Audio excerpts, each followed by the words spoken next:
Hey guys, Short Midget here. So I'm going to be doing a video on one of my personal guns. So this is my ICS M4. I very rarely use this. Over this past weekend I let a friend use it, and he said he really liked it.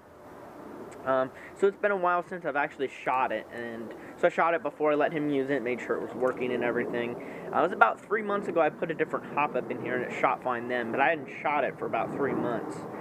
Which is quite a while for me. Normally I shoot my guns quite often.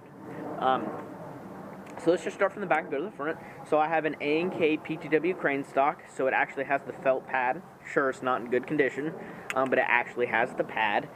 The butt plate is super easy to get off. I love these PTW style stocks. The butt plates are inherently strong, the tabs are metal, so those hardly ever break. Inside of the stock I run 11.1 1200 milliamp lipos. They're 15 and 25C. I've got 2 of these. They're wider Deans, of course, so low milliamp, fairly low milliamp, low C. So just overall your standard airsoft output 11.1, nothing crazy. And over forward, obviously metal buffer tube, and then you have a metal sling mount, which I don't use because I don't use a sling.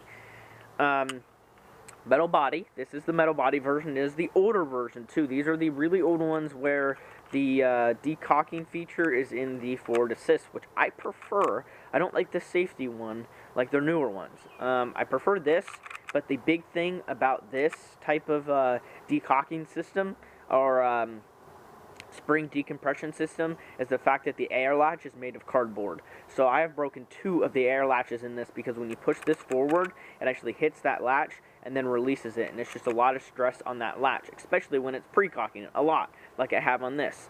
So yeah, it's kind of upsetting, but I do have a BTC in here, so I can just flip it to full auto and it decompresses the spring, so no big deal. The body is metal, like I said. It's got ICS, CXP logos. There is some wobble to it. I will admit there's wobble. The front body pin is super solid. The back one is what's causing the wobble because it's not long enough. It doesn't go through long enough. I do have a screw in there, but it's not actually physically long enough to go all the way through the other side of this body and then help it secure it. So I need to find a longer pin for the back. The pistol grip here is ICS. That is aftermarket. They don't come on any of their guns from what I've seen. It's the UK1 grip. I love these grips. I got one on my new AEG that I just built because I like them so much. But I've never seen these come on gun stock. If it's true, you know, they should put these on their guns because it's an awesome freaking grip. But it is ICS made. On top here, I have a custom rail. I basically took a rail from an upper receiver and basically modified it to fit the ICS. It's threaded in up front and back here. And the reason why I did that is because the original rail was plastic, which didn't really bother me. The biggest thing is that it was sitting high. It was lifted up. It was probably twice the height of this, maybe 3 times the height of this. I hated it. I just did not like my scope being up further. It just didn't look good to me. It didn't look like your standard M4. So I put that custom rail there, got a back flip up sight, front flip up sight.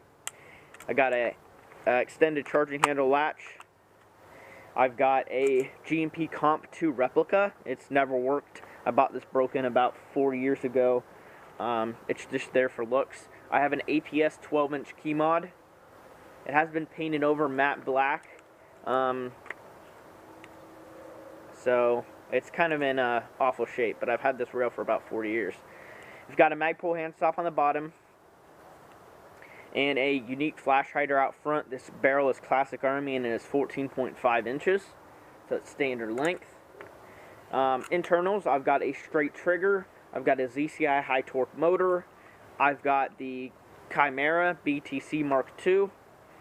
So of course the buffer or the board is in the buffer tube, which can be annoying, but with the PTW crane stock there's no issues because there's plenty of room in the crane stock tubes. I've got SHS 13-1 short stroke by like 3 or 4 teeth. I've got retro arms trigger, if I did not mention. Matrix M125 spring up top. SHS blue metal rack piston. It's not the pre-lighten, but it's the one with the speed rails on it, which I prefer. Those are my favorite.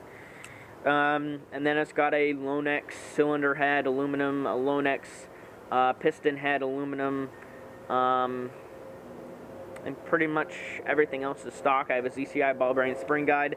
This thing's pushing 390 feet per second with a 0.2. Alright, sorry about the plane. Like I said, it is pushing 390 feet per second. If I could go back, I would unshort stroke it by 1 tooth so I could get 400, because this is the only gun that I have shooting that hard. Now, if I could go back, I would actually have it shoot it harder than 390. Honestly, if I could go back, I would unshort stroke it 1 tooth, and it would be pretty much smack dab 400. I'm getting readings about 390 is an average. I get some that go down to 380.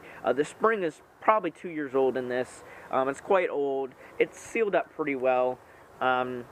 But if I could unshort stroke 1 tooth, I would, and it would, you know, be roughly 400, which would be perfect. The hop up in here is what I actually upgraded back about 2 months ago. It is a metal ICS hop up. So I've had 2 of the plastic hop ups, and they're literally made of cardboard. They're trash.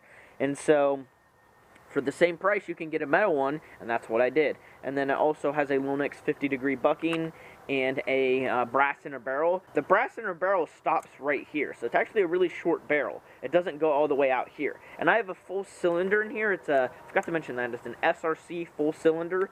The reason why I have the full cylinder is just, one, it just shot better. It just shot much better. I got higher FPS.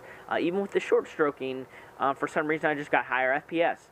Because normally when you short stroke, the piston doesn't go back far enough to the actual gap in the cylinder, the air gap, doesn't make a difference. But with this, it just really likes the SRC cylinder. So, taking it apart, I also forgot to mention it's got a VFC O-ring nozzle. That's the only thing I missed, to be honest. I think just a random tappet plate, which makes the gun feed fantastic. But yeah, the barrel is short, but it shoots fantastically. The barrel is extremely dirty, so sorry, Justin, I didn't clean it out before you used it. Either that or all that debris was built from just him using it, which I doubted. I should have cleaned the barrel before he used it. Would have shot a little bit better. I'm going to go ahead and clean it before I shoot it on this video. But yeah, that's the upper cylinder. You can see the SHS gears down there, and you can even see the BTC Mark II. It's a Chimera, not a Spectre, so no Bluetooth or anything. But it's pretty cool down there. You can see the broken AR latch right here. They're garbage. They're made of cardboard. Alright, so I pretty much went over everything. Let's go ahead and chrono it. So I use these GMP midcaps. These springs in here are 4 years old, and they are officially giving up. They are officially giving up. These GMP mags are pretty dang good. These feed, you know, pretty high rate of fire. I wouldn't, honestly, they call them high RPS midcaps. I wouldn't really consider them like high RPS or better than any other mags, because, you know, Banff mags are pretty dang good. The CAA midcaps are much better than these, but they don't fit in my mag well. But they're not bad mags. They're okay. Most people aren't going to run super high rate of fire, so these will work for you. I've used these with 2.5s and a bunch of V12s, and they shoot 35 rounds a second. So if you're shooting under that, you're good to go. So yeah, they feed fantastic in this gun. Even current state, it feeds pretty good. But these springs are beyond worn in these magazines, so I am going to try to find, I emailed GMP yesterday to see if they can ship me, I'll pay for them, new mag springs. Just OEM, GMP, high RPS mags, the mag springs. I don't really need the followers, so I'm going to do that. And I actually might take the old springs and put them in with the new springs and give it basically double the power, maybe. I'm probably going to try that and do some testing. Alright, so let's go ahead and put it through the chrono. Got a mag load up with 0.2s.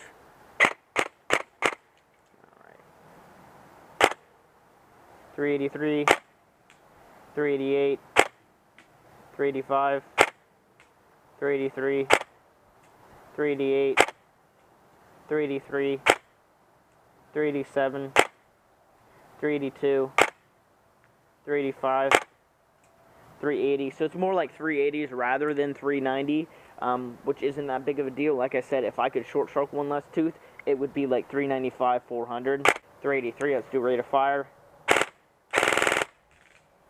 20.67.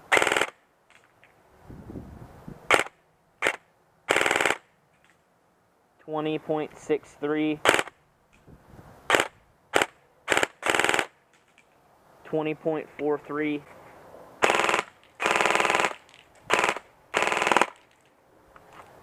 We're out.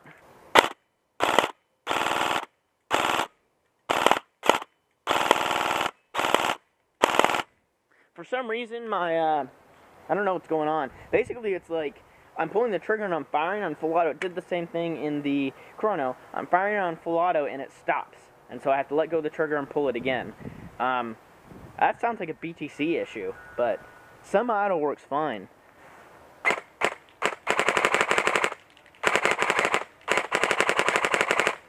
And that is semi-auto. Full auto's been tweaking a little bit. See, it just stops. I don't know. I'm just going to switch it back to semi-auto lock, honestly. Alright, so back to the Chrono. So what I ended up doing is I actually ended up semi-auto locking it and then swapping the piston head O-ring and adding a little spacer on the back of the spring guide because it's short-stroked. So the piston's not going to hit the spring guide or the spacers or anything. It's just little thin spacers with a new piston head O-ring because I was testing compression and it really wasn't that good. Swapped it and it seems to be perfect now. So it should be shooting smack dab 400. The one thing that I do like about having it semi-auto locked is check out when I do this. So that's pre-cocking mode. And it's just super snappy. It's like a PTW. And then you go into cycle completion. And then it's cycle completion right there. So, I'm going to go ahead and shoot it some more. My last mag.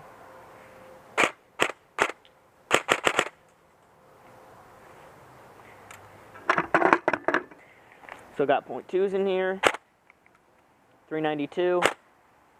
387, 386, 388, 387, 387, 387. Wow, 387 3 times in a row. So it's more consistent for sure. That better O-ring in here gets more consistent. It's not necessarily higher feet per second. It's about mid 380s. I'd say high 380s. But it's more consistent, which is nice.